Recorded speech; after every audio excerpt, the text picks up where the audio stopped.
Aloha and welcome to Hawaii Preppers Network 808. End of life preparedness. Talking about end of life planning is never easy. But when you're prepared, the conversation will be more bearable. End of life planning is important, but that doesn't mean that it's always easy. The idea of preparing for the end simply means you're easing what could one day be a very heavy burden for you and or your loved ones. It is essential for you and your family to prepare for these things ahead of time before anything occurs. And having plans and backup plans just in case, having a pre-plan, funeral pre-plan, a will and trust as well would be some of the things that would be very important to look into and begin implementing these plans alongside with your family members. A lot of the times, most of us wouldn't know where to begin and or start. For instance, an example for myself, with the passing of my mother, she has had the foresight to pre-plan her funeral and having those plans way ahead of time so that it would be much easier on her survivors, which is me and my siblings, so that we could implement and move forward in these plans and know what her wishes were as well. Now, her funeral plan included everything. She chose everything from casket to chapel, just cars that the flowers would go in, a family limousine or car that would carry family members to and from the cemetery for burial. Now, she has a double interment plot. Her husband is buried there, and therefore she will be buried on top of him. So at the cemetery, there will be costs there as well. And so it's separate. So I'm not sure how plans would be in your neck of the woods when you do begin to look into these things, and or if you have them. But from the plan that she made from one of the mortuaries here, the cemetery is separate from the mortuary planning. Now, she's done both sides, and everything, all the costs have been covered from the mortuary side to the cemetery side, the opening and closing, as well as the inscription on the scroll, the headstone plate there. All they need to do is just add her name on the side of her husband there. That is all paid for.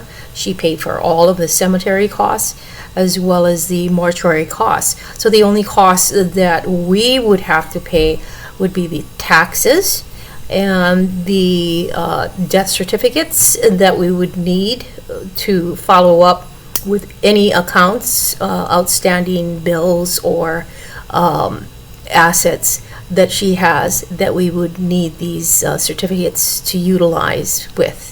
I know that a lot of the times when an individual experiences loss in the family, immediate family, and they are involved perhaps in a will and or a trust, that becomes a very challenging and difficult. There may be arguments, disagreements amongst the people and or beneficiaries involved.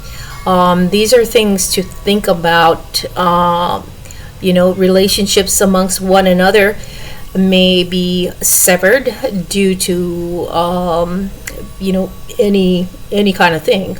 They might not like each other, they might have had a falling out, and all of those things. There's a lot that goes on when it comes to the end of life planning.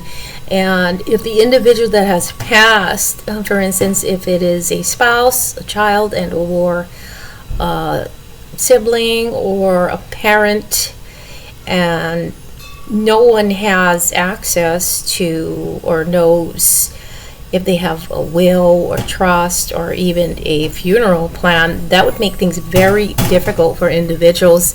Therefore, I think that it's really important and vital for individuals to communicate with loved ones, to find out, to know, have that knowledge and information where things are at and where you stand regarding these plans, so that you wouldn't have to be running around like a chicken without a head. Having copies is something very important. I was the individual to have a copy of my mother's plans.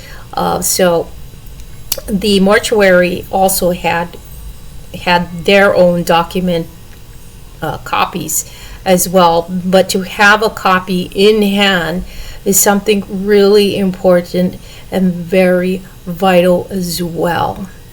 Now, my two siblings do not have plans in place for themselves and or their families and children as well, despite me trying to suggest to them that this would be a really good thing for them to go ahead and start thinking about doing.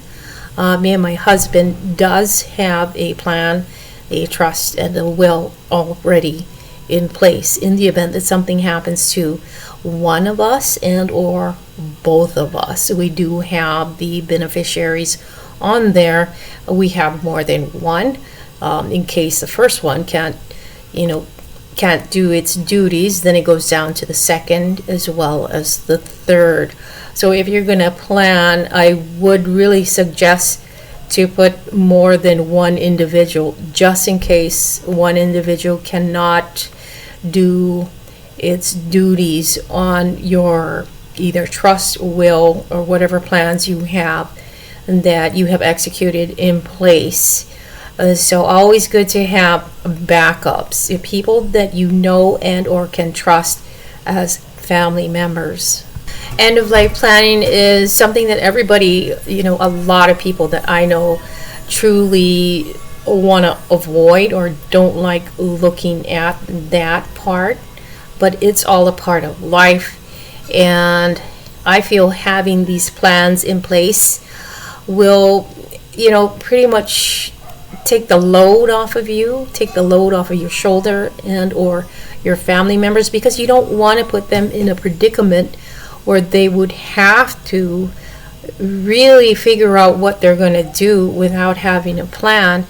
And what happens if these particular family members do not have the funds to be able to pay for a funeral, a burial, even a cremation? So these are a lot of good things to think about if you have not thought about them, and start implementing some of these plans within your planning.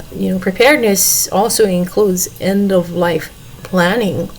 And so I thought this was really a great thing for me to talk about and discuss now, because it's always a good time.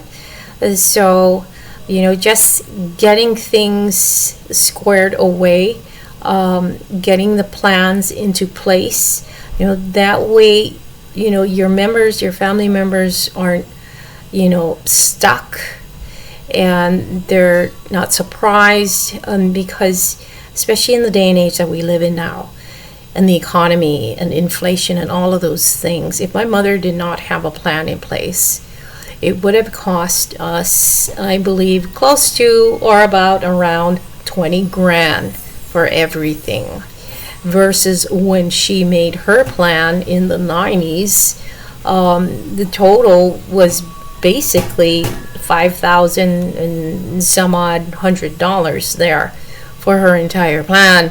So if you want to beat those costs, don't wait. I mean, it will be costly now, but the longer you wait, the more it will cost. As they showed us how much it is now versus when she purchased it, and the costs and the prices that she paid for early on as being prepared. Always good to be in the state of preparedness, and preparedness encompasses so many different things. Under the umbrella of preparedness, we always prepare mentally, emotionally, physically, and spiritually. And always remember that end of life planning is something that we all need to do ahead of time. When the need arises, the time to prepare has already passed. Have a great day. Aloha.